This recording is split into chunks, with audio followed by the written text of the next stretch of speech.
I want to tell you about a decision. One single decision. Not a big, dramatic moment, not something that looked dangerous from the outside. Something small. Something that seemed harmless at the time. And I want to show you how that one decision triggered a chain reaction that destroyed everything. The career, the relationship, the version of themselves they had spent years building. Gone. Not because of bad luck, not because of outside forces, but because of the psychological pattern so powerful, so deeply wired into the human brain that most people will never see it coming. And here is what makes this story important for you. You have already felt this pattern at work in your own life. You just didn't have the name for it yet. Stay with me, because by the end of this video, you will never make a decision the same way again.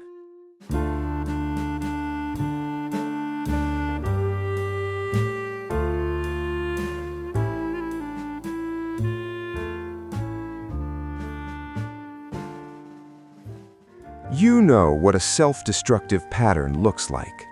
Maybe you have watched someone go through it. Maybe you have lived it yourself. Everything is going well. Life is moving in the right direction. And then something shifts. One small compromise, one moment of giving in, one decision that seemed too small to matter, and then another, and another, and another, until one day you look around and everything you worked for is gone. And the most painful part is not the loss. The most painful part is knowing you saw it coming. That somewhere deep inside you felt the first decision pulling you in the wrong direction, and you went anyway. Why does this happen? How does one small decision become the beginning of everything unraveling? The answer lives in one of the most powerful and least understood patterns in all of human psychology, and I'm going to show it to you right now. Let me tell you about a real pattern, one that plays out in real lives, real careers, real relationships, over and over again. You have probably seen it. A person at the top of their game, everything they worked for right in front of them. Success, stability, a life that looks exactly the way they planned. And then one decision changes everything. Not a catastrophic decision, not something obvious, something small, something most people would barely notice. But here is what you need to understand. That first small decision was never really about the decision itself. It was a signal from a part of the brain that most people never learn to listen to.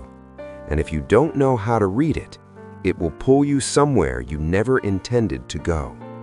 Let me explain what is actually happening inside the brain when a self-destructive pattern begins. There's a concept in psychology called cognitive dissonance. It is the discomfort your brain feels when your actions don't match your beliefs about yourself. For example, you believe you are a disciplined person. You make one undisciplined choice. Your brain now has a conflict. And here's what your brain does with that conflict. It doesn't change the behavior, it changes the story. It tells you one time doesn't count. This was a special circumstance. I was tired, stressed. It won't happen again. And the discomfort disappears. The conflict is resolved, not by fixing the behavior, but by justifying it. And that justification is the door that opens everything else. Because once you justify one small compromise, the next one is easier, and the one after that is easier still. Psychologists call this the slippery slope of self-concept erosion. Every time you act against your values and tell yourself a story to make it okay, you slightly rewrite who you believe you are. Not dramatically, quietly, almost invisibly. But the rewrites add up.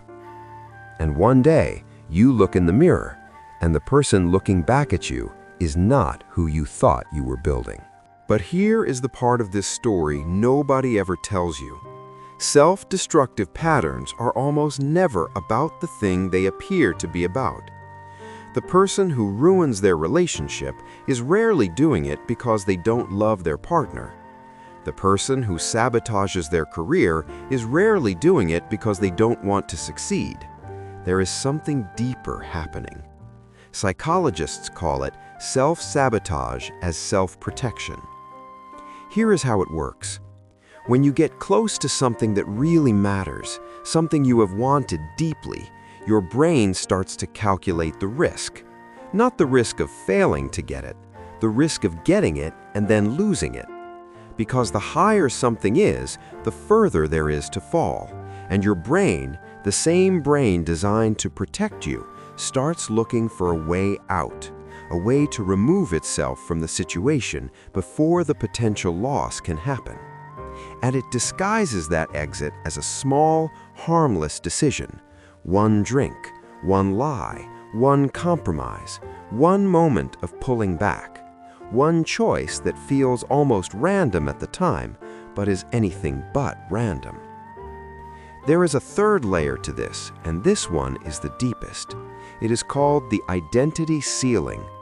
Every person carries a picture in their mind of the level of success, love, and happiness they believe they deserve.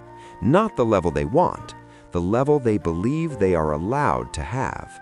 And when their real life starts to exceed that picture, when things get better than their internal ceiling allows, the brain finds a way to pull things back down, back to the level that feels familiar, back to the level that feels like home, even when home is painful, even when home is where the destruction lives. This is why people who grew up in chaos often create chaos when life gets too stable. This is why people who were told they were not enough find ways to confirm that story even when everything around them is saying otherwise. This is why the pattern repeats, with different people, different situations, but always the same result. Because the pattern was never about the outside world, it was always about the ceiling inside. So what do you do with this? First, you stop calling yourself self-destructive as if it is simply who you are. You are not self-destructive. You are someone running a program you never chose and never knew existed, and programs can be rewritten. Here is what to do from this moment forward. Step 1. When you catch yourself making a small compromise, pause and ask, am I justifying this or am I genuinely okay with this? There is a difference between a conscious choice and a story your brain invented to avoid discomfort. Learn to tell the difference. Step 2.